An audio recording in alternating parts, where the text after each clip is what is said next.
Good morning, everyone. We are a group from 6th year of primary, and we would like to present you our exposition. We are sure you'll enjoy it a lot. Let's start.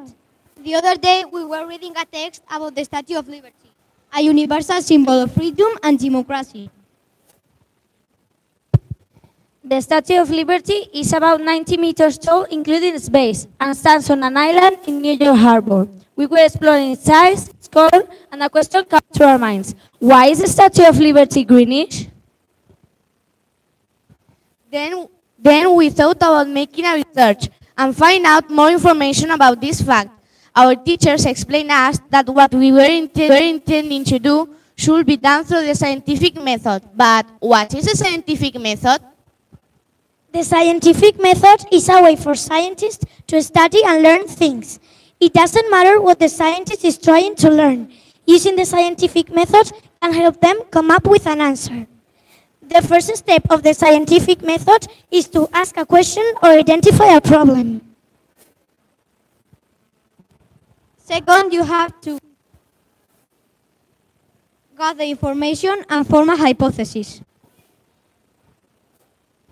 Third, you must create an experiment to test your hypothesis. Then you have to collect data and observations by making the experiment, and then draw a conclusion. Finally, you have to share your findings. If not, the effort won't have any sense. Let's start with step number 1. Thanks, Iris. During the first step of the scientific method, we should ask a question. Why is the Statue of Liberty greenish? We did a brainstorming with possible answers. Some funny ideas come to our minds. A helicopter has thrown tons of paint on it, and this is the reason why it's green. Are you joking? Just kidding you. Seriously, we need a research on that and form a hypothesis. This is step 2. We investigated about the materials used to build the statue. Each framework consisted of a strong iron skeleton. The iron has now been replaced by stainless steel. The outside was covered with sheets of thin copper. In a moment of lucidity, one of us created a hypothesis. As I'm a super scientist, I come up with the following idea. Maybe the copper layers are now oxidized. Good hypothesis, girl! Now step 3. Create an experiment to test your hypothesis. So we made experiments about oxidation in copper and other materials, fresh fruit like apples. We put some copper coins in water, others in vinegar and others in water and salt. Some apple cut into slices in lemon juice, other apple cut into slices in water, and some grated apples in lemon juice. Now, step 4. Collect data and observations by making the experiment.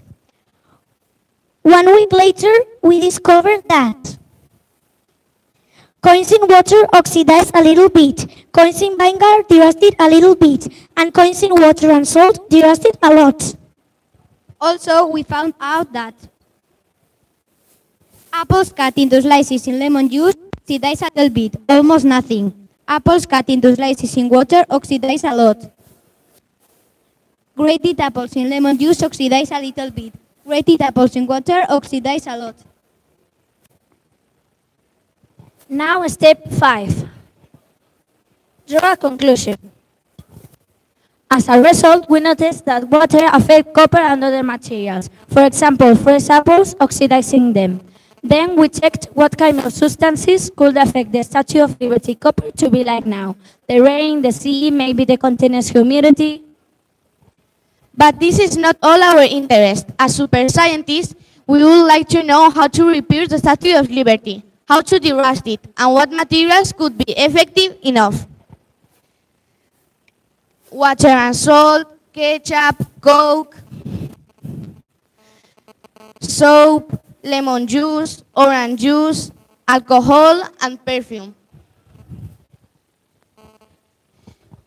Now step 3. Now the next step. Step 3. Create an experiment to test your hypothesis. We brought to class some oxidized coins and some materials to derust them. We put some copper coins in vinegar and others in water and salt. Some cut into slices in lemon juice, others cut into slices in water, some in grated apples, some in soap, others in lemon juice, in orange juice, some in alcohol, and others in perfume. Now, step 4.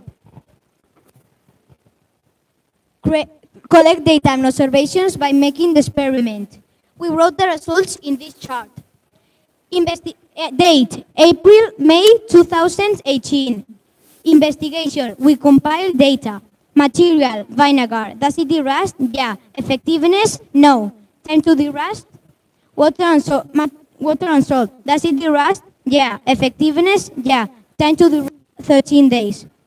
Ketchup, does it derust? Yeah. Effectiveness? Yeah. Time to derust? 1 week.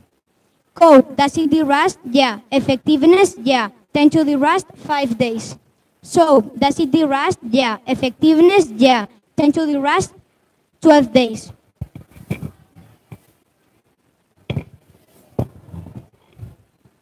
Lemon juice, does it derust? Yeah. Effectiveness? Yeah. Time to derust? 13 days. Orange juice, does it derust? Yeah. Effectiveness? Yeah. Time to derust? 13 days. Alcohol, does it derust? No. Effectiveness? No. Perfume, does it derust? No. Effectiveness? No.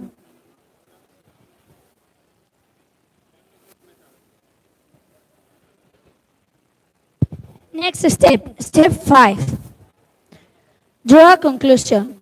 We discovered that the best material to derust the copper is coke. It took 5 days to derust the copper. Another good material to derust the copper is ketchup. It took 1 week to derust the copper. Finally, you have to share your findings. We entered in the White House website and we wrote an email to Donald Trump. We explain our experiments and our results in case he wants to clean and derust the Statue of Liberty. And this is the last step of the scientific method. Any questions?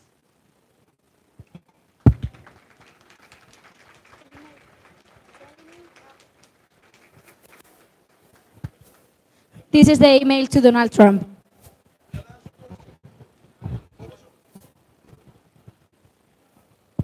Can I ask you a question? What was your favorite part of the project and why? What is the part of the project that you really, really enjoy and why? I think the experiment of the rust. Because I enjoy a lot during the experiments.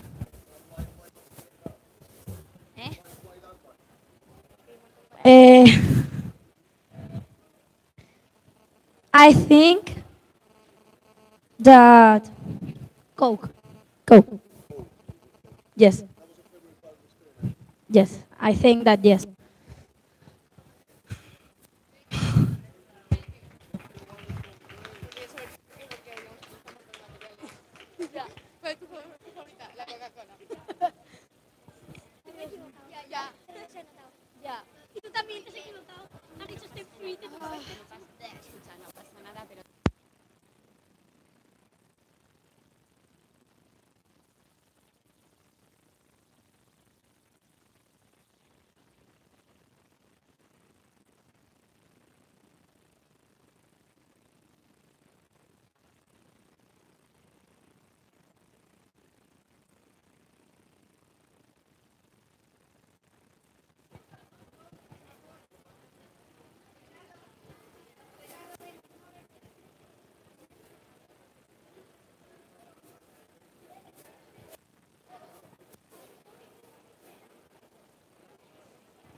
Hello to everybody, and the title of our experiment is Blow the Windmill. Can you plastic cup? Hello, my name is Serena, and we are from Octavus School in Utebo. Hello, my name is George and we are from Year 5. Hello, my name is Ivan, and today we are going to try to explain you how we make our windmills. Hello, my name is Ines, and all the work you see today is from all the boys and girls in Year 5. We hope you enjoy our presentation. We got the idea from our teacher because we were studying different types of energy, and also because Zaragoza is famous for cierzo, wind, and wind energy is a renewable energy. First of all, our teacher gave us a STEM challenge. The challenge was to create with recycled materials a windmill that leaves a plastic cup. The question is, can you raise a small plastic cup? Our hypothesis, in some cases, we thought that the windmill can raise the small plastic cup. In other cases, we thought that can raise the small plastic cup, but didn't raise. Our parents or classmates helped to make this windmill. In other cases, the classmates helped to improve. This is a team effort. If we have to do it all again, we will maybe change the blades, making them shorter because in some cases touch the floor of the table. We also will change the resistance of the blades because the wind of the hair dryer. Also, we will change the thread that lifts up the small plastic cap because in some windmills it's so stretchy or thick. We also change the weight of the tower because fell forwards. Our control variable was a small plastic cup. We used different types of cups. The weight, height, and size determines if the cup will raise or if it not. To remember that, we invented a word, Swiss. The S for the size, the W for the weight, the I for innovation, the S for science, and the H for height. Our findings have shown the resistance of the blades, the weight and the size from the small plastic cup, and the wind direction determines whether or not the wind works correctly. We observe that the direction of the air is very important and the pinwheel to turn around the blades. But in some cases, the air of the hair dryer passed through the blades and they didn't move.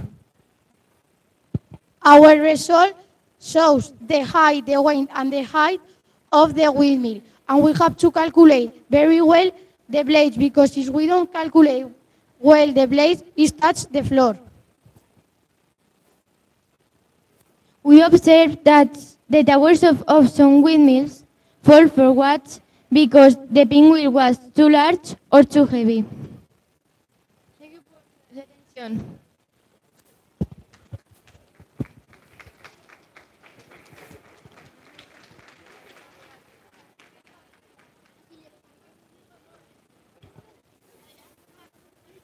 Any question?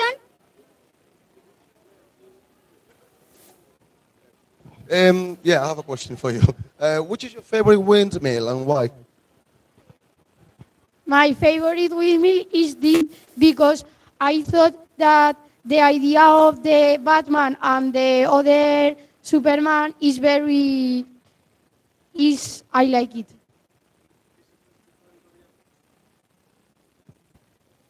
The windmill that I thought that is the best is this one. This, because it's different. So don't lift up a plastic cup. And I thought that, yes. I think that the best windmill is this because the blades is resistant and light and they turn very quickly. My favorite windmill is that one because our hypothesis was that it don't going to work, but finally worked. Thank you very much. That was wonderful. Thank you. That was good. Thank you. Well done.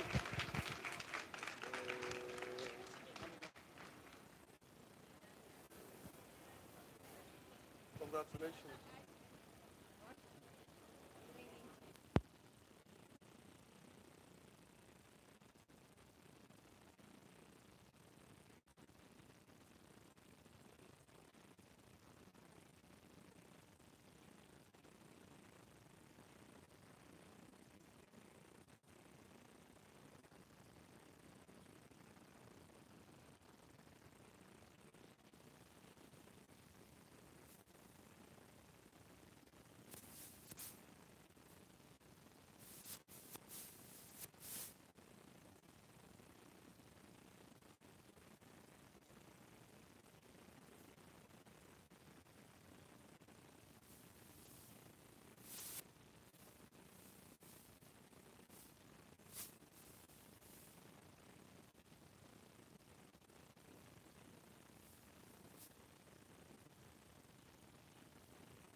on.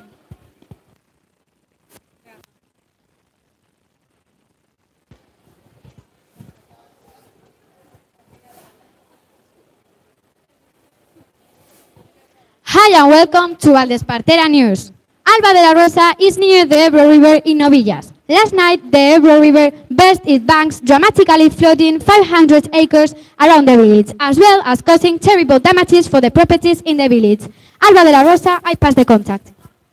Thank you, Cayetana Ibanez. Well, here I am with one of the affected family by the river. They are the Ranulfo family.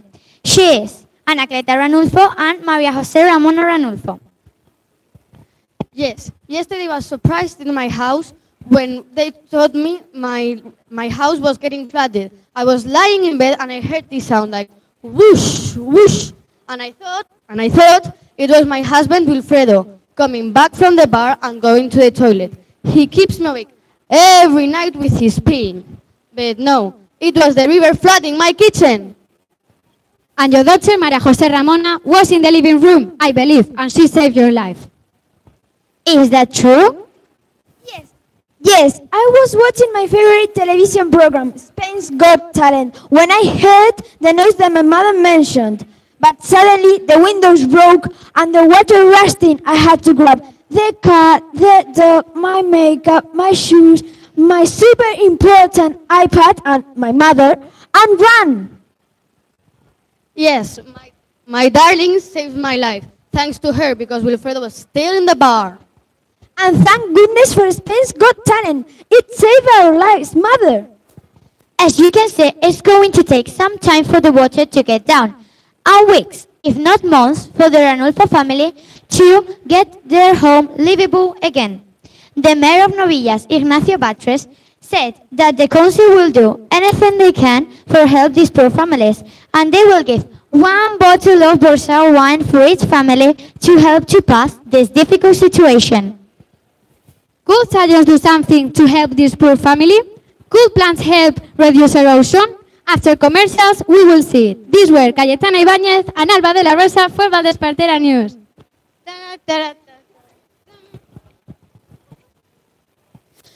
Now we are going to tell you about our experiment.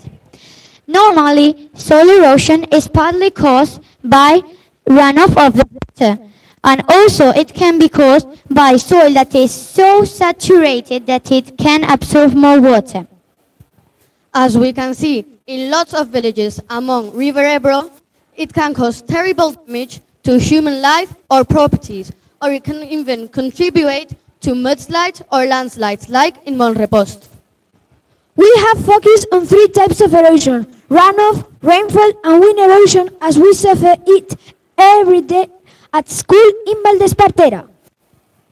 We also investigate about plants, and we discovered that they have large extensive root system to grab on the soil and keep it clamped together.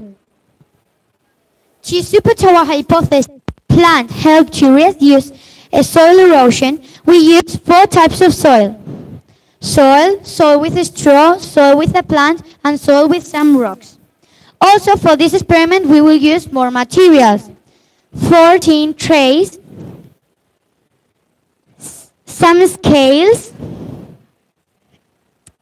a jar, and stopwatch, a hair dryer to simulate the wind, and a watering can to simulate the rain. We followed the same procedure to prepare all kinds of soil. We put the same amount of the 4 different types of soil on each tray. Then we made some holes at the bottom of the trays to let the water drain. Finally, cut and folded one side of the trays. To simulate rainfall erosion, we used a watering can and the same amount of water in each trial, in this case 2,000 milliliters. We weighed the soil to know its mass, and we also controlled the time it was raining, because we have to use the same method in all the tests. Now we will pour the water on the trays, and when it's dry, we will weigh it to know the amount of soil that have washed away. We used the same procedure to do the runoff erosion, but instead of a watering can, we used a jar.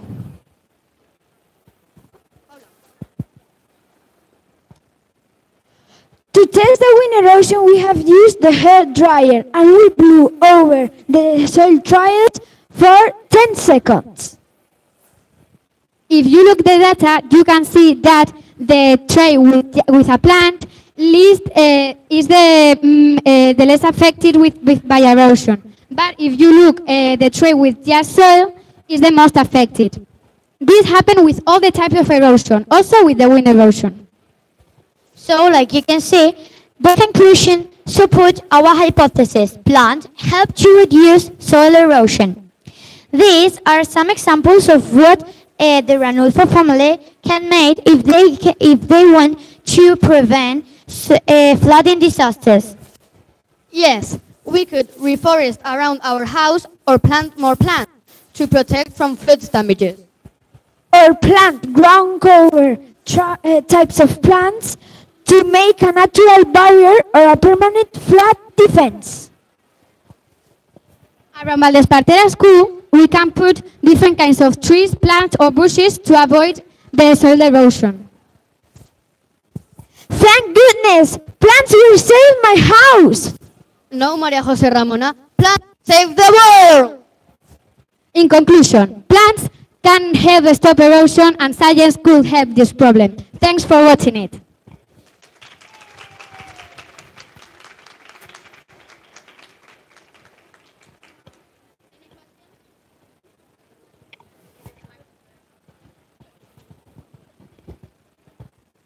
Thank you. That was great. That was a lovely project. Yeah, I have a question for you. What was the most difficult part? What was something difficult you found during the project, during the experiment? I think that the most difficult part was to the plant with the wind erosion, because the water, the soil blows and was a bit a disaster. We actually killed one plant that's back at school called Stanley. So this was like our new plant called Stanley Jr. That's great. Thank you.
Hello.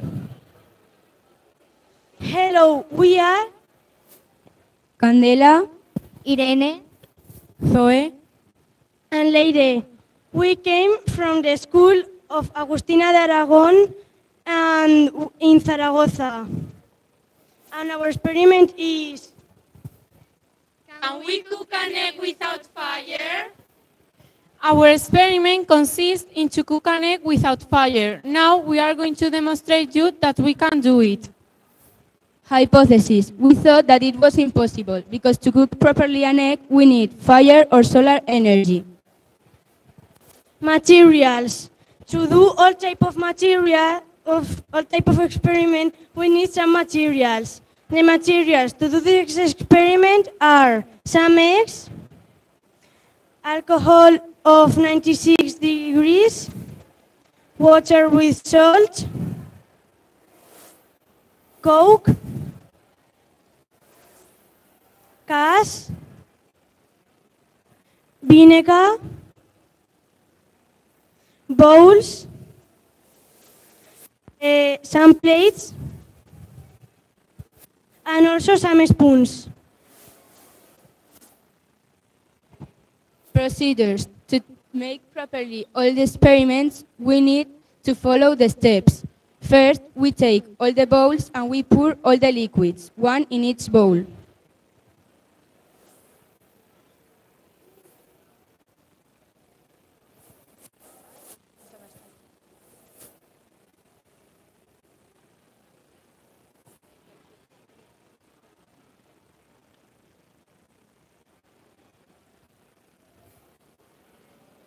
Then we break an egg in each plate.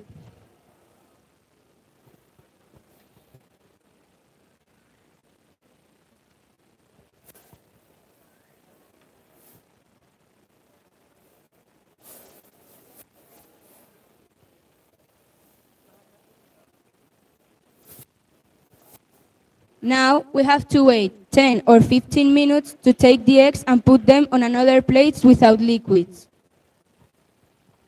Later, we can observe which liquid is better. The observations that we've got with each liquid are that with the vinegar, after 5 minutes, it creates like a membrane that repels to the vinegar. And after 15 minutes, it's a little bit cooked, but it's not cooked at all.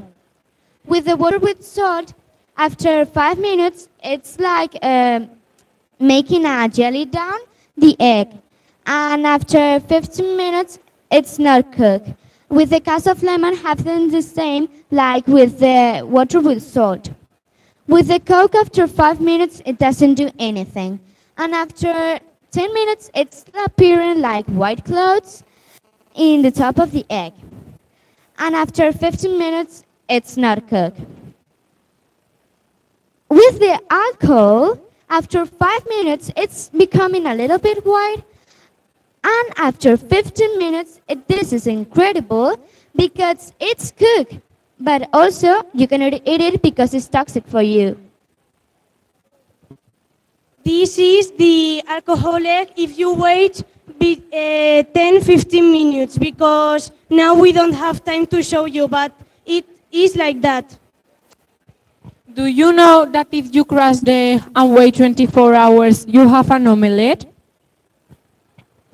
So the conclusion is that yes, we can do an egg without fire or solar energy. We only need a bowl or a plate, one egg, and alcohol of 96 degrees. And this happens because the properties of the alcohol denatures the proteins of the egg, and the molecular structure changes, so it's cooked. Our next experiment will be to mix all the liquids and break an egg. What will happen? So we hope you liked our experiment, and thank you for watching.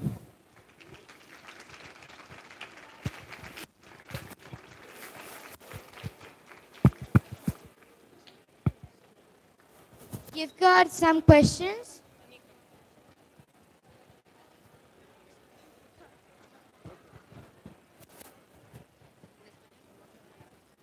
Bueno, felicidades por vuestro trabajo, lo habéis hecho muy bien. Os iba a preguntar solo una cosa. Habéis comentado que se puede efectivamente cocinar un huevo con materiales como vinagre o zumo de limón, pero ¿habéis indagado sobre si se puede cocinar con otros métodos? Por ejemplo, incrementando la temperatura sin llegar a que haya fuego.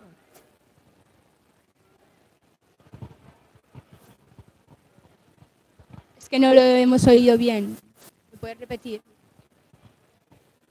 Quiero decir, habéis probado con materiales para que el huevo se cocinara, pero habéis probado de otra manera, por ejemplo, intentando incrementar la temperatura, aumentar la temperatura sin fuego.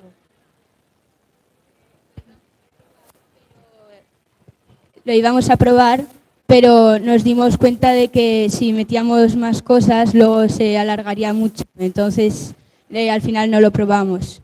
Solo probamos con los líquidos. One more question. What about quitting Coca-Cola now? Are you still thinking of drinking Coca-Cola after your experiment?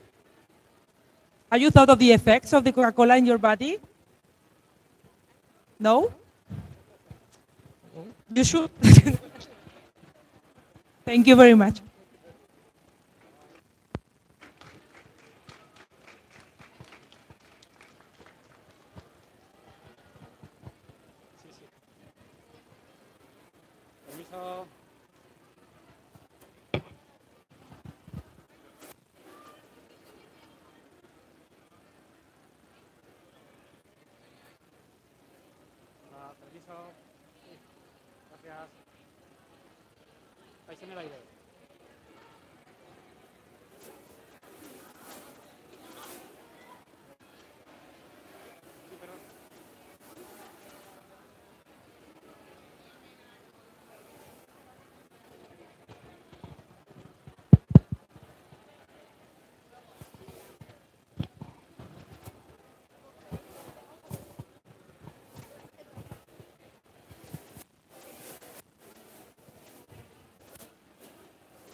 Good morning and welcome to the Science Fair. We are from the school Catalina de Aragon and we are going to show you our experiment of vitamin C. We are Paula, Natalia, Paula and me, Raúl. It all started when somebody left a half-eaten apple. We observed that it turns brown if we left it like this unprotected. We learned that this was a chemical reaction called oxidation. But somebody says, if we put lemon, it doesn't oxidize. Would it have a lemon to stop apples from oxidizing? I have it. Paula, Tell us. After looking at a lot of different sources of information, we came to the following conclusion. The substance that stops apple from browning is ascorbic acid, or more commonly known as vitamin C. How much vitamin C do we need? I don't know. Where can we get vitamin C from? I can't answer it. Which foods have more vitamin C? It's so difficult. Everyone says it is oranges, but we wanted to find out ourselves.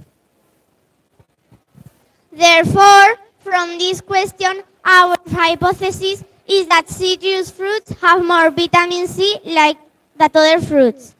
Let's see if it's true. We wanted to test whether or not citrus fruits, such as oranges or lemons, contain more vitamin C than other fruits, such as strawberries, red peppers.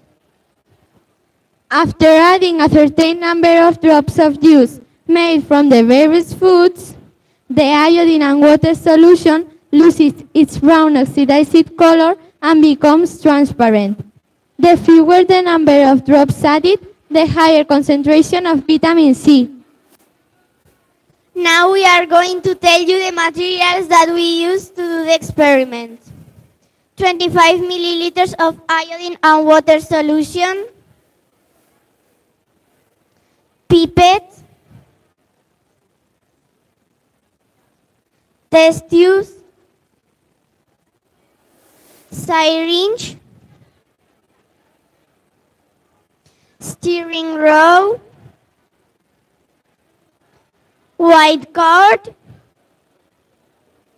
and liquidized fruit samples of orange, lemon, lime, strawberries, red pepper, carrots, pineapple, apple, and papaya.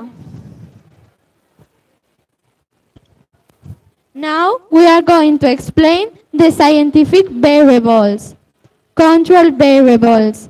The control variables are the things that do not change. In our case are small plastic transparent cups with 25 milliliters of iodine and water solution. One cup was used as control in order to compare the uses the added with the original. Second, the independent variables are the variables that we change. In our case, the different uses drop by drop. And finally, the dependent variables are the variables that we observe. In our case, the drops necessary to turn the brown liquid clear. Now we are going to tell you the steps that we follow to do the experiment. First, we do the uses using a hand blender. Then, using the syringe, we measure 25 milliliters into small clear plastic cups. Next, we selected one of the uses and started counting the drops necessary to turn the brown liquid clear. Finally, we compared the now clear solution with the brown control sample and we wrote down the number of drops needed in a chart. As you can see in this chart, we have the fruits and the drops using in our experiment.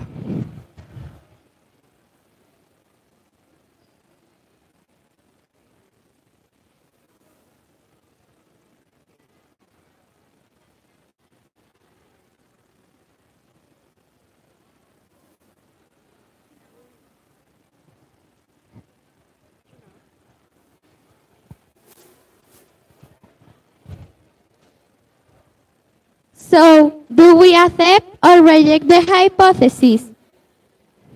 I don't know. Tell us, please. As we can see from the results, the citrus fruits we test contain a lot of vitamin C, more than apples, pears, bananas, carrots, tomatoes, and asparagus. However, we cannot accept the original hypothesis that citrus fruits contain more vitamin C than other fruits, as we've seen that several fruits need fewer drops to make the solution go clear and have a higher concentration of vitamin C. Examples of these fruits are kiwi, pineapple, strawberries, red pepper, and papaya. Based on our analysis results, we came to the following conclusion. We will continue eating oranges and we will be open to other fruits that contain a higher level of vitamin C. We really enjoyed doing this experiment and we believe that we had learned a lot more about vitamin C. The children of our classes said that they have changed their eating habits after doing this study and they will tell to other people their feelings. This is what it happened in the past. An ice cream, delicious. This is so a lot of sugar. It's so delicious. Thank you.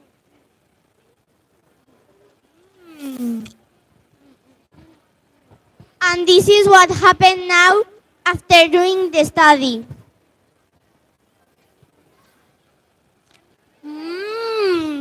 Delicious. The lemon is so acid.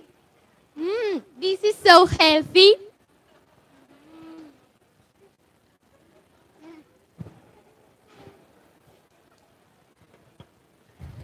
Finally, we are going to talk about future actions at home and at the school.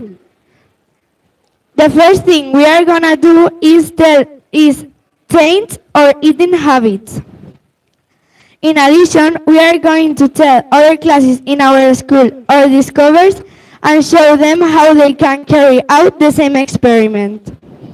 Moreover, we are going to test more foods. And we are going to compare the quantity of vitamin C in fruits has been left at the sun or in the fridge. Ripe or ripe, which has more vitamin C? And this is a sentence that we found in our research. arriving at one goal is the starting point to another. John Dewey. Thank you for listening us, and we hope you enjoy. Finally, here you have the QR codes for our science blog and for the web of the school. Thank you.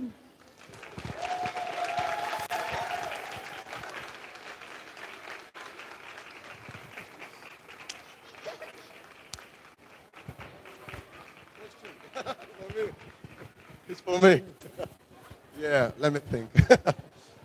Why do you think that was really, really nice? I really liked it. Why do you think this experiment is important for all the people, all the children? Why? Because it's important to know the vitamin C that have the foods to be more healthy and have the necessary vitamin C we have to have in our bodies. Thank you very much.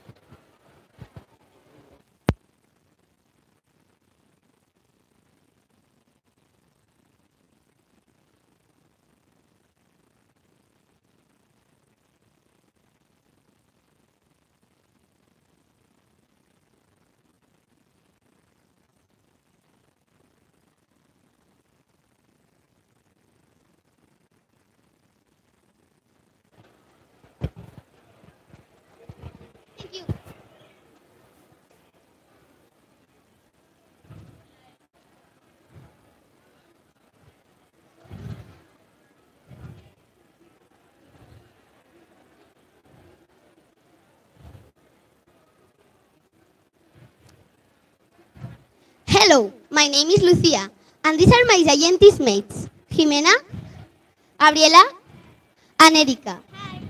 We have come to represent our school, José Antonio Laboreta, here in Zaragoza. As you know, this is the 5th anniversary of Science Fair Aragon and the 5th time we participate on it. So we have prepared something very interesting. As my colleague Lucia has said, we have prepared something special. In our Labordeta Science Fair, there were 2 winning projects related to the environment, the plant kingdom.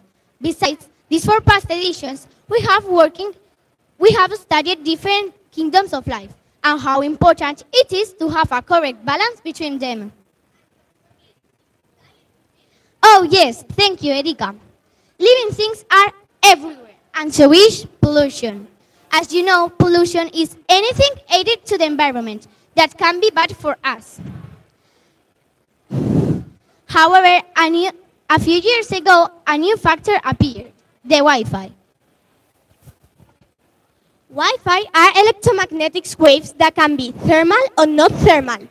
Doing our research, we have found articles that say that Wi-Fi is harmless and there is not a problem to be next to it. On the other hand, in 2012, a group of Danish students made an experiment with trash seeds. They want to show us that the trash seeds that were near to the Wi-Fi router did not grow, compared to the others not exposed. Knowing all this, we have conducted an experiment in which we try to determine if Wi-Fi affects unisolar and multisolar organisms. Taking care of our environment and keeping a good balance between all the organisms is essential if we want to make our planet live a very long life. However, news are not very optimistic, and every day we hear about natural disasters, species extinctions, and we wonder it. We know that technology is everywhere and is very important for our lives. Nevertheless, recent investigations prove that we are becoming technoholic. There are many different opinions about Wi-Fi, and sorry.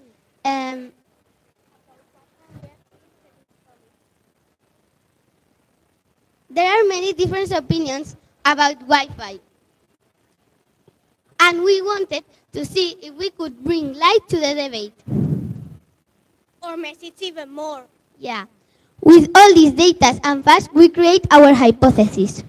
Samples directly exposed to Wi-Fi routers will not grow or will have less growth than others non-directly exposed. The method. First, we planted our grass seeds in the pots. Second, we watched the Wi-Fi and the other away from it. Fifth, we control all days the samples, but we have to repeat it 3 times. Sixth, the third time we repeat it, we put the pots next to 2 routers and the others far away from it. As you can see in the chart, we have controlled all. The temperature of the pots, the amount of water. The only variable that changed is the proximity to the Wi-Fi router. In our first attempt, all plants died. In the second time, we did it. But maybe it grows a little bit more the plants that were from for the Wi-Fi router. And in the third time, nothing changed.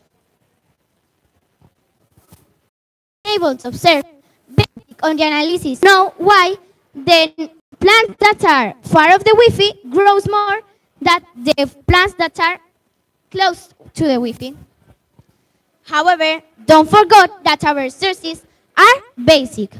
Our results are not 100% reliable. And now, this is our experiment following the scientific method. Thank you for your attention. As you have seen explanation and our QR code, if you want, we have tried to segue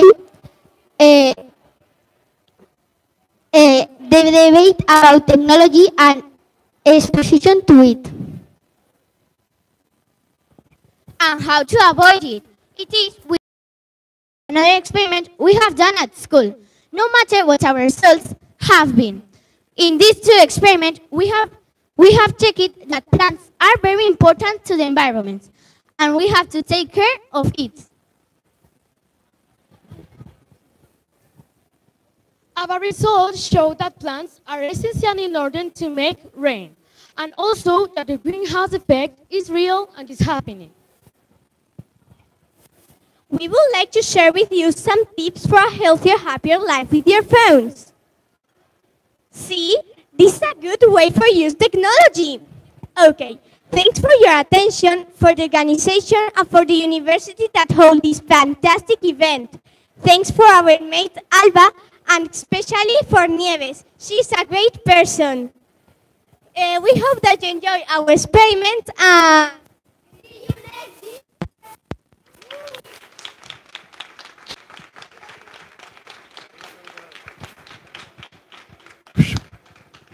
Wow, I'm impressed, honestly. Well, that was great. Could you tell us, please, something that went not so good during the experiment and you changed, or something that wasn't okay when you were doing the experiment and you just decided to change and do something else, okay? We plant these seeds again because in the first attempt, as I say, all plants die. And in the second, we did, and it may be a little bit, they grow more the plants that were near to the Wi-Fi router. ¿Probasteis con distintas separaciones al router o con una única distancia? ¿Cuántos de separada? We take 4 plants, 2 for the near to the Wi-Fi and 2 for far away to the Wi-Fi. And each one put the 4 plants in each house. And also we did the same with the bacteria. We also put some bacteria near to the Wi-Fi router and others far from the Wi-Fi router. And we see how grow more. If you want later, you can take our mobile phones or iPads to scan these QR codes, and you are going to see a video that we explain the method, okay? Thank you. The method, the tips, and the rest of the project in the QR codes. Thank you very much.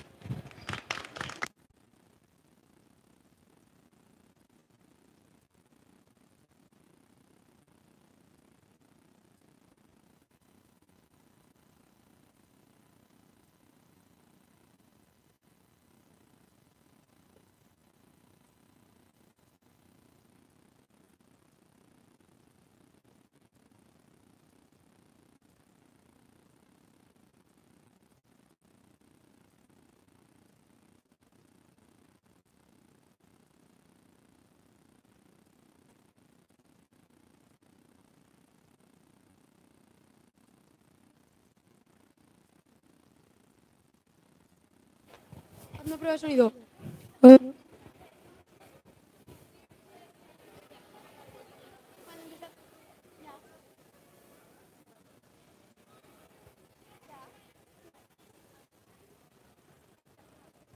Hello, our names are Eva, Emma, Sarah, and Ines that have helped us with the project. Where is Ivan? We are from the Julianita Tapia School, and we are going to expose elasticity of the bodies. Yesterday, when I was looking at my pen, I thought, why does this pen work so perfectly? This seems too strange for me. Yes, I thought that too this morning before coming here. That's because they work with the springs. Yes, I suppose that, but why the springs move on that way? That's because there is a force called elasticity. But the problem is, how can we determine the elasticity of the bodies? Well, my hypothesis is that the extension of the elastic bodies depends on the weight applied. Could you explain us on what have you based? Of course. Here, as you can see, we have two springs. I'm going to hang on this short spring 1 kilogram. Before hanging the kilogram, we can see that the longitude of the spring is of 7.5 centimeters.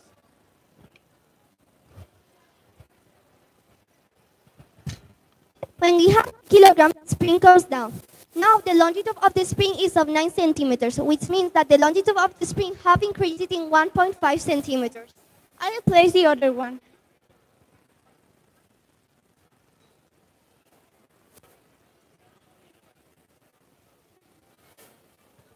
It comes down too, but this is even below than the other one. Let's see what happens if we place a rubber band. It comes down. We can see the difference between them now. This spring is 18 centimeters, and this elastic rubber band is 27 centimeters. As you can see, we have also different weights that Sarah and Ivan have represented in the graphs. So we can see represented in these graphs all the information we've seen in our resulting mass. Now we'll explain you with how many kilograms can we reach some lengths. They are not going to be proportional because the resistance of the rock. And in these graphs we can see the proportionality. Then the difference between the original length of the spring and the new length after applying a force is called the increase of the unknown. Yes, that's true. We also know the constant. We get it by dividing the newtons into the meters. Wow, I didn't thought a movement could be as complex as this. Yes, and now by knowing the constant, we can guess the force. We can guess the force by multiplying the constant by the increase of the unknown. For the movement of the springs, we need newtons. That is the weight you must apply. But how can we guess the weight? We can guess the weight by multiplying the gravity, 9.8, by the mass. As I said before, now I will explain you with how many kilograms can we reach some lengths. We did this graph before knowing the Hooke's law. At first, the short spring. We know that the original length is 7.5 centimeters. With 1 kilogram is 9 centimeters. That is 1.5 centimeters more than the original. With 3 kilograms is 12.5 centimeters. With 5 is 16.5. And with 6, 18. Now the long spring. The original length of the long spring is 17.5 centimeters. With 1 kilogram, it's 18 centimeters. With 3 kilograms, it's 20 centimeters. With 5 kilograms, 22.5 centimeters. And with 23.5 centimeters? In this table, we can see represented two graphs, and then the rubber band. The rubber band, the original length was 26.5 centimeters. With 0.5 kilograms, reached the longitude of 27 centimeters. That is 0.5 centimeters more. So now we can see represented in these graphs the proportionality. The proportionality means that if we double the force, the length of that the spring enlarged will double too. Okay, now I understand it much better. You know, these are not the results I thought they'll be, so I don't understand. Don't you? We're up to explain you. Here we have our resultant mass and a spring that is called the first longitude. This spring is about 5 centimeters. Now I'm going to draw the same spring. It's called the second longitude, but with a force of 2 newtons. Now this spring is about 10 centimeters. The difference between the first longitude and the second longitude is called the increase of unknown. That is 5 centimeters. So the increase of unknown means that if we place 2 newtons, the spring will enlarge 5 centimeters. And we have to work with meters, so it's 0.05 meters. And with proportionality, like before said, Ivan, is 4 newtons mean that we will enlarge the string 0.1 meters. So our conclusion is that the elastic body becomes elastic when the deformation is directly proportional to the force applied. Now I understand it much better, but how we calculate that? We need to do some equations or... Yes, we need to do some equations. So, imagine we want to guess the constant. So, we said that the increase of the unknown was 0.05 meters. And then the neurons were 2. Therefore, the constant is the neurons by the meters. 2 by 0.05. It gives us 40. 40 is the constant. And if we want to guess the force, we will do the constant by the increase of the unknown. It gives us 2, the same value than the neurons. This says us that we've done all the operations good and the constant is 40. So now, the Hooke's law means that if we do a force to this way, the spring will be constantly doing a force to the opposite way. So once we lift freely the spring, it will do a big force to the other way.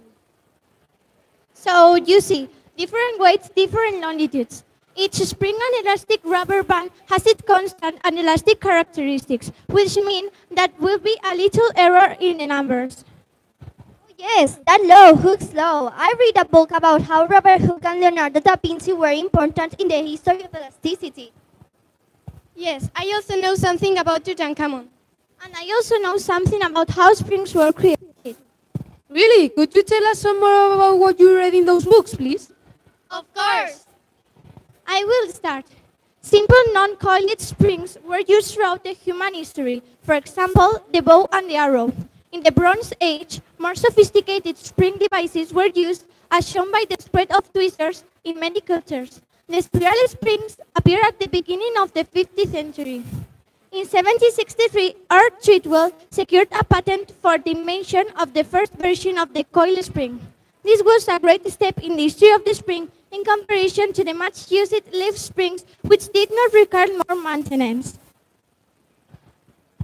Oh, I never thought about how could springs play out in history.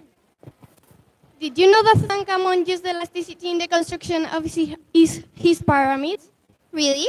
Yes, this Egyptian pharaoh used leaf springs for the construction of his carriage. This provides a more comfortable drive and also increased the durability of his carriages. Leonardo da Vinci was very important. Now, his books of notes and manuscripts are the source of study for scientists, revealing continuously surprises. The paper presents some aspects of Leonardo's contribution in the domain of stratum materials, referring to the behavior of elastic bars. Through experimental studies, Leonardo observed and annotated the phenomenon of elastic deformation of elastic springs. Robert Hooke was very important because he formulated the law of elasticity that bears his name, Hooke's law, in which he establishes the direct proportional relationship between the stretch suffered by a solid body and the force applied to produce that stretch. He formulated this law as a result of his own experience, in which he used the same method as we have done in our hangar. Study of elasticity of materials is based on this law. Oh, yes, Robert Hooke, an amazing man, I guess. Yes, I wish I could be like him. Okay, so Ivan, now you know it. The next time you see a pen, a mobile phone, a lamp, a bicycle, an elastic machine, or a rubber band, will you remember everything we've just now learned? Oh my goodness, Sarah, how could I ever forget this extraordinary experience? I think everything we've learned we can also apply to future uses, like transport, home device, agriculture, also in energy, solar panels, and in medicine, surgeries, or orthopedics. The elasticity of a body depends on the elasticity of the material used for its production, that also influence a lot in the environment. So we hope you enjoyed and learned with our project. Thank you.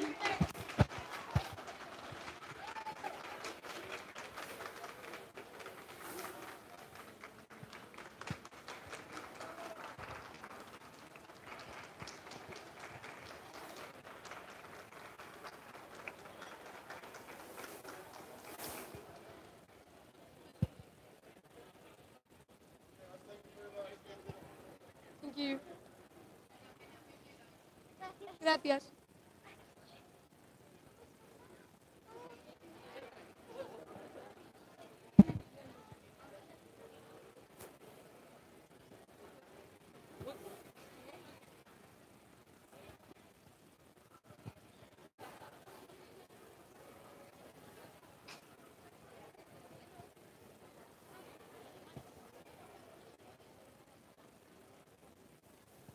Okay. Hello. Our experiment is about the mold. And the principal point of our project was that one teacher of our school found a lost sandwich with mold in her class. So we wanted to know more about the mold, and we asked ourselves the following question. Where does the mold grow faster? Our hypothesis was that the mold grows faster in dark and wet places. The materials that you need to do the experiment are: to bake the bread, you need flour, salt, baking powder, and water. To continue with the experiment, we need water, stickers, markers, spray gun, and plastic gloves. Now I'm going to explain the procedure. First, we bake the bread. Second, we spray water on the bread. Third, we put the bread in a hermetic plastic bag and write their name, A, B, or C. Then we keep the bags in 3 different places. In a hot place like the sample A, in a dark place like the sample B, and in a cold place like the sample C.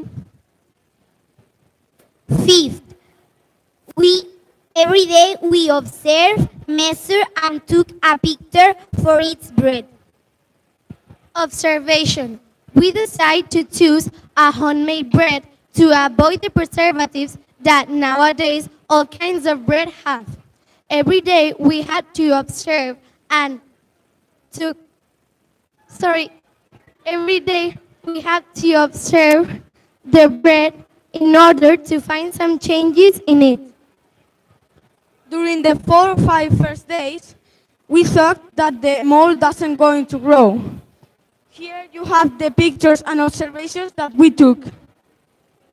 In day 2, the mold don't grow in any bread. In day 4, mold only grows in darkness bread. There is a bit of mold. At day 6, in hot place and in cold place, the mold doesn't grow. But in the warm and lightness place, the bread started to spoil. And in the dark place, grows mold. And it width 4.2 centimeters and it height 2.5 centimeters. As you can see, in the day 8, the warm and lightness bread continue going back, and the bread of room temperature and darkness width 7 centimeters and height 4.9 centimeters. In the day 10, in the hot place, the bread is spoiled, and in the dark place, the mold covers the half of the bread. Conclusion. We were right in our hypothesis. Mold doesn't need light to grow. Only need room temperature, no light, and some humidity. Once we obtained this conclusion, we wanted to know what would happen in other kinds of bread. We use sandwich bread and sliced bread. In the first one, mold takes more time to grow. And in the other one, mold grows faster. It happens because the preservatives of the bread. We invite you to take a look at our explosive box. Here you find further information. So that's all. We hope you enjoy our explanation. Bye bye and thank you.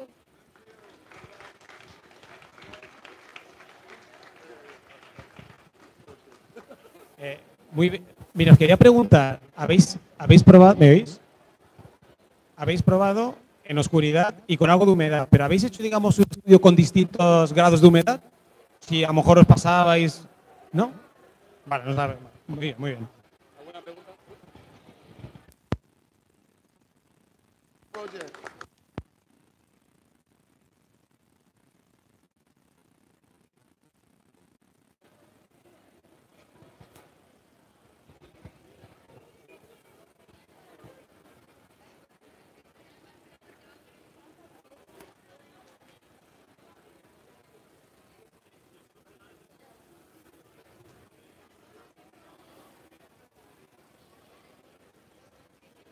Hello everybody, we come from Ramón Sainz de Baranda, a bilingual school located in Torrero La Paz, Zaragoza. I'm Milena and these are my friends. Violeta, Leire, and Silvia. We have chosen the topic of molecules because last month we talked about matter in science. Our teacher explained to us that matter is made up of molecules and that molecules are made up of atoms. While doing our research, we found a lot of information about molecules and atoms. And do you know what? It's very fascinating.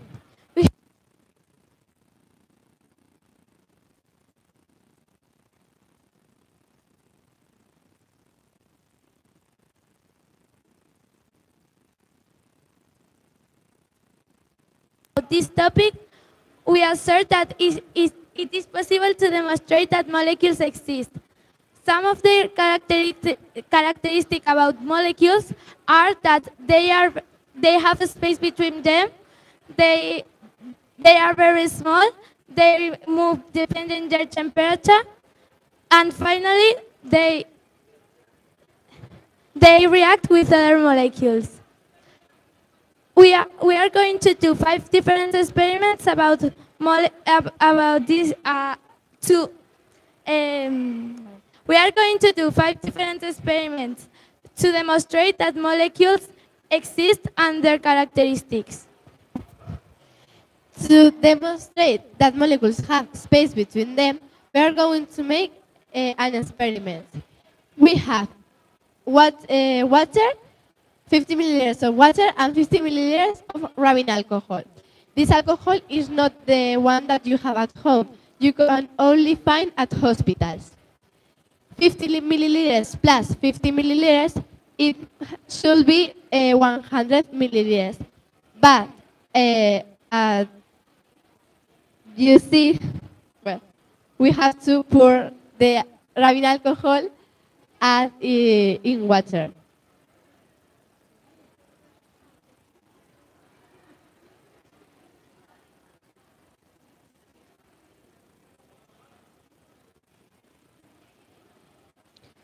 As you see, it's less than 100.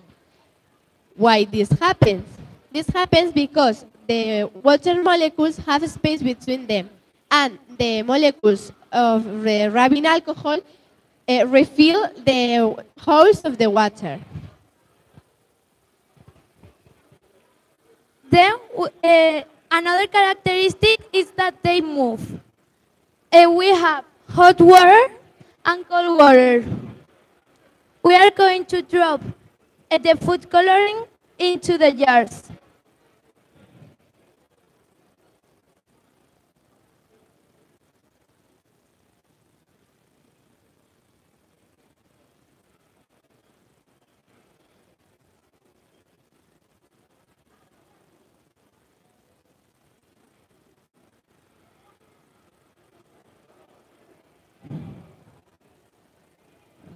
Now we wait a little. As you can see, the one with hot water becomes one color faster than the one with cold water. This happens because molecules move in hot temperatures faster than in cold temperatures.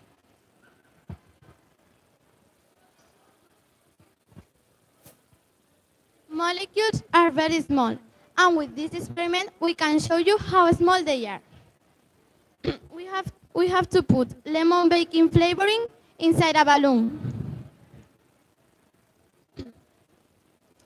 We inflate it and we tie it shut.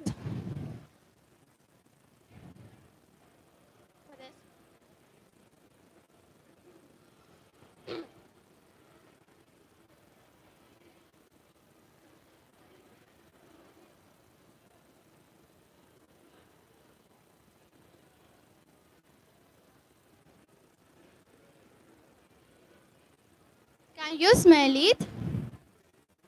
It smells like lemon because the lemon baking flavoring molecules are so small that goes through the balloon.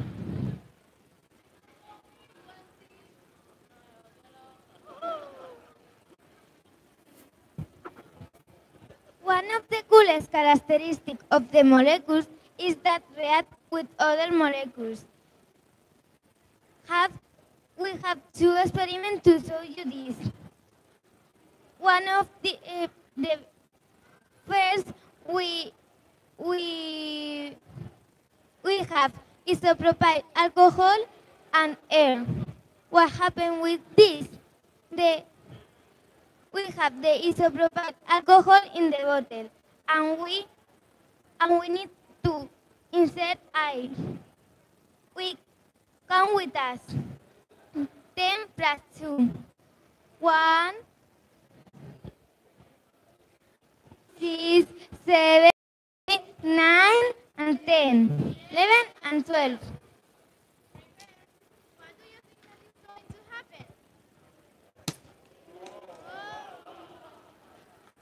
It's a crowd.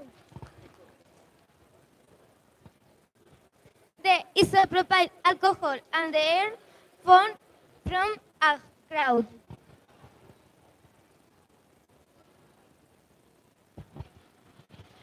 Now we are going to do another experiment to demonstrate the reaction between the toothpaste molecules and the toothbrushes molecules. First, we put a little bit of toothpaste in one of the toothbrushes. Then we put them together and do the friction.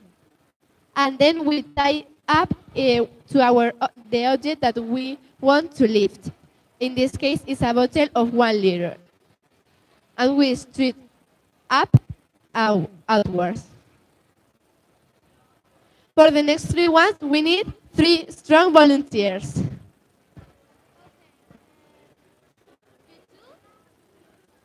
And ella.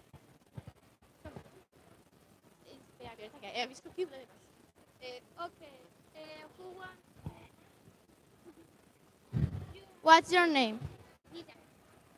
Okay, you have to. You have to be strong. You have to be strong, and you have to lift it like this, straight. Oh!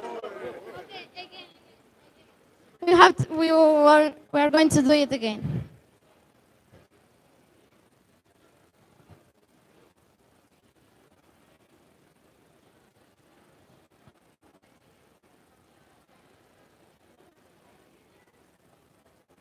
Oh.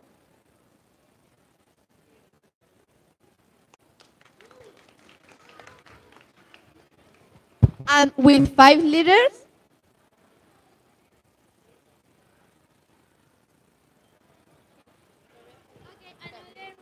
another volunteer.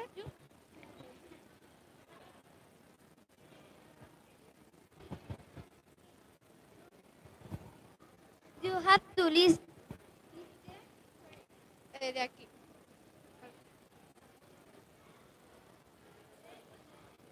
Wow, very good. Very good. And with 8 liters, what do you think is going to happen? Is going to fall or not?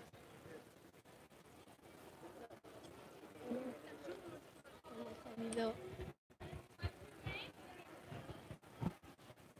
Micaela. Micaela.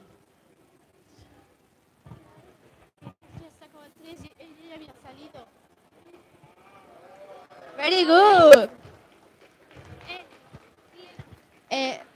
Now you.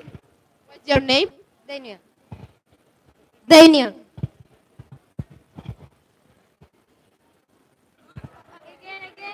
Again.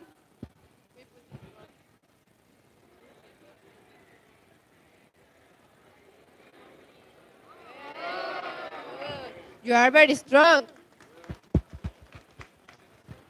A big round of applause. Thank you.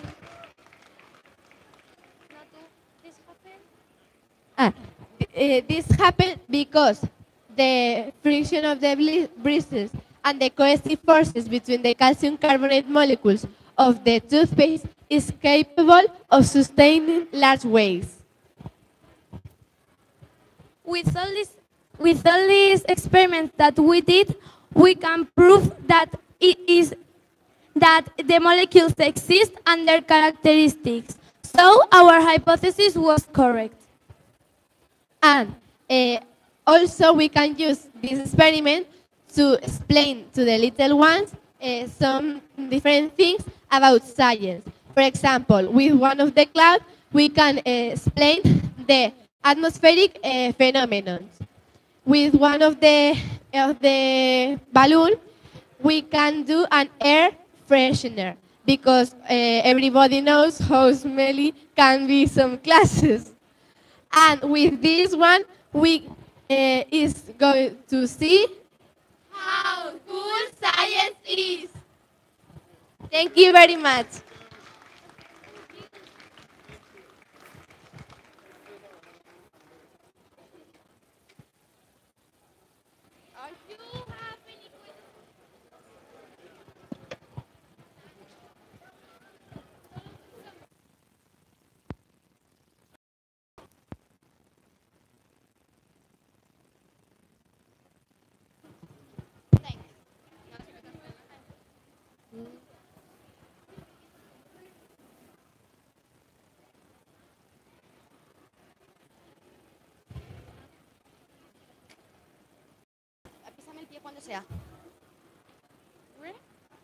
Can you give me a lift? Good morning. We are a group of Year 6 students from Rosales del Canal School. My name is Sara, this is Isabel, this is Marcos, and this is Alberto. And we are going to present to you our science project. Although pulleys were invented long time ago, we still use them a lot. The purpose of our project is to find out if the size of a pulley determines how it works, and to build up a model lift. In ancient times, pulleys were used, for example, to build castles and cathedrals. In modern times, we use pulleys a lot, like in elevators, constructing buildings, or any type of leisure activity as climbing. That's why we designed this project. But first, let's start from the beginning. A pulley is a wheel with a groove along its edge for holding a rope. It's a simple machine that helps us lift heavy objects. The origin of the pulley is unknown. When ancient people lift heavy objects, they used the idea of a fixed pulley that are these ones. Our hypothesis, that is here, is that we think that a small pulley will work faster and better than a bigger one. It may have an effect on the ability to lift heavier loads. This experiment proved that our hypothesis was true, because the size of a pulley affects the work that it makes. Now they are going to explain to you how the size affects and how we prove it. Materials: 3 wooden sticks, 3 screws, 3 pulleys, 2 belts, 6 nuts, and a motor. Our experiment. First, we select the type of pulley we are going to use. We choose one of 4 centimeters of diameter, another one of 8 centimeters of diameter, and another one of 12 centimeters of diameter. When we were building the lift, we observed that the small pulley is faster than the others, but you have to do more effort for lifting heavy objects. We want to know the speed of each wheel, so we use the area of the circle, that is pi r squared.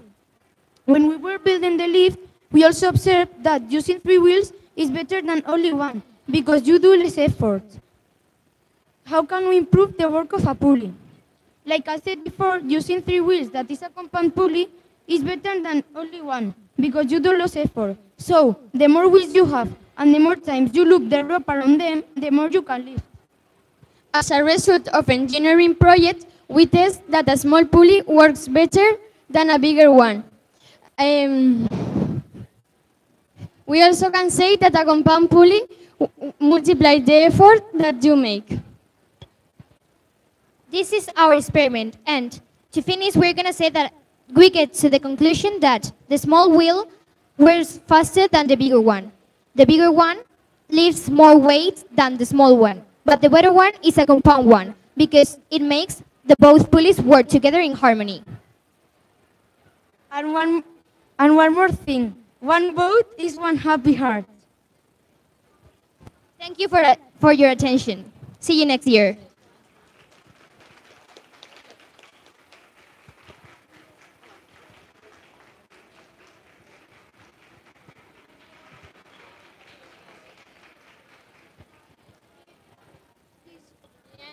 We have built a lift using a compound pulley with a home engine, and we have also proved the different type of pulleys.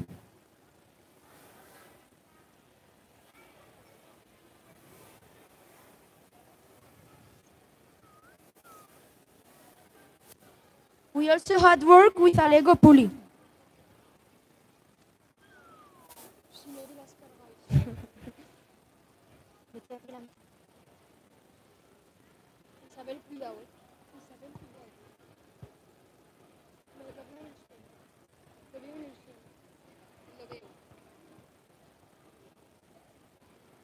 And now, yes, thanks for your attention.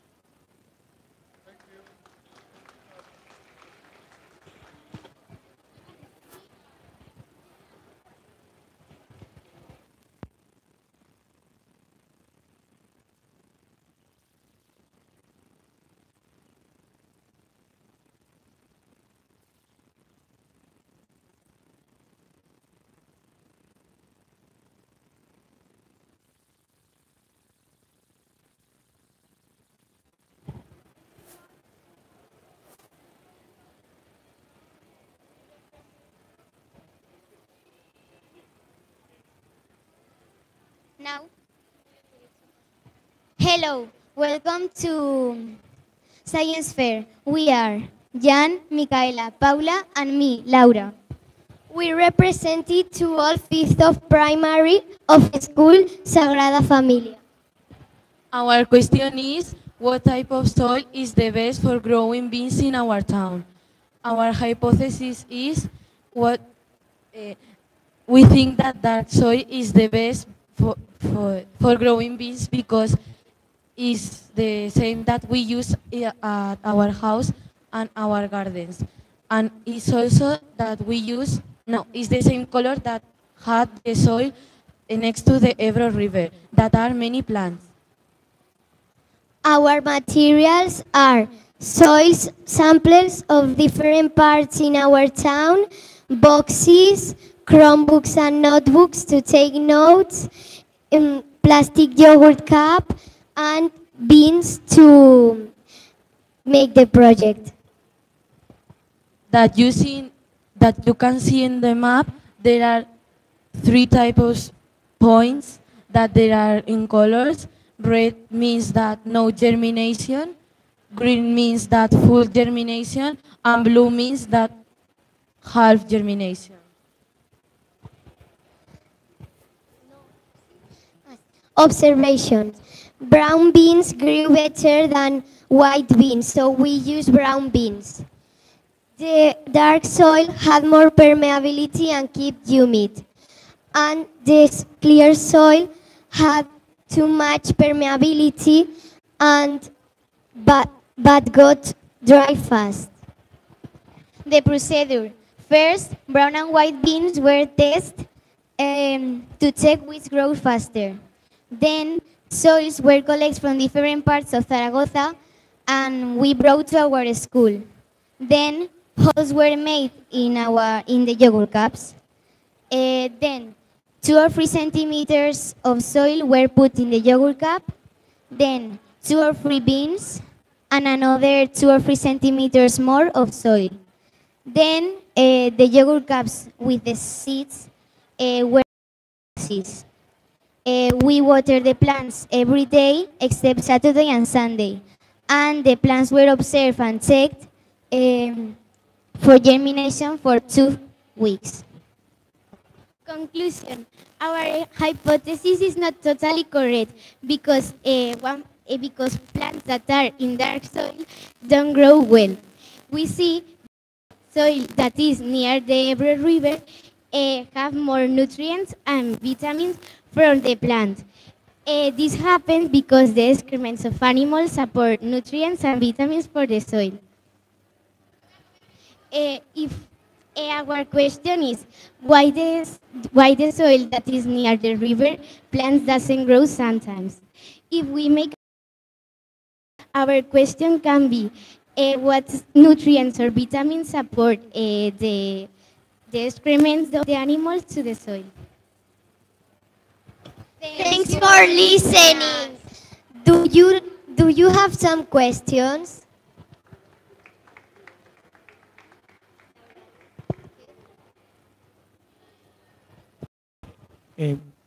¿Habréis el siguiente paso? ¿Qué haríais, por ejemplo, para saber qué nutrientes? ¿Tenéis alguna idea? ¿Qué nutrientes harían mejor esa tierra o lo pensáis? Yes, we can